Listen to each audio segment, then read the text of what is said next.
Tampang hakim yang senyum lebar saat Harvey Muiz peluk Sandra Dewi usai sidang. Sosok hakim yang senyum lebar saat Harvey Muiz peluk Sandra Dewi usai sidang.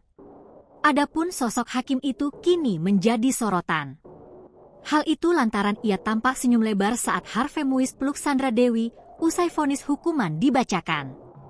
Hakim anggota Pengadilan Tindak Pidana Korupsi, Tipikor, Mulyono Dwi Putro menjadi perhatian netizen, Kamis, 2 Januari 2025. Sandra Dewi memeluk Harvey Muiz itu terjadi usai Sandra menjadi saksi dalam sidang kasus korupsi timah di Pengadilan Tipikor Jakarta Pusat. Sehingga, hakim pun nampak tersenyum. Selain Sandra, jaksa menghadirkan adik Harvey, Mira Muiz, dan adik Sandra, Kartika Dewi, sebagai saksi. Mira dan Kartika juga menghampiri dan memeluk Harvey usai sidang.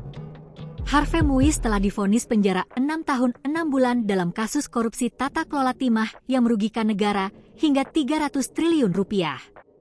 Vonis itu lebih ringan daripada tuntutan jaksa, yakni 12 tahun penjara. Hakim menjatuhkan vonis tersebut dengan pertimbangan Harvey berperilaku sopan selama persidangan dan memiliki tanggungan keluarga. Tentu saja keluarga yang dimaksud adalah Sandra Dewi dan kedua anaknya yang masih berusia di bawah 10 tahun. Sosok yang tersenyum adalah Hakim Ad Hoc Mulyono Dwi Purwanto. Hakim Ad Hoc adalah hakim yang diangkat berdasarkan persyaratan yang ditentukan dalam undang-undang. Dalam persidangan, Hakim Ad Hoc memiliki tugas dan wewenang yang sama dengan anggota majelis lainnya. Pria kelahiran Surakarta, 28 November 1966 ini mengikuti seleksi calon hakim ad hoc Tipikor pada tahun 2015.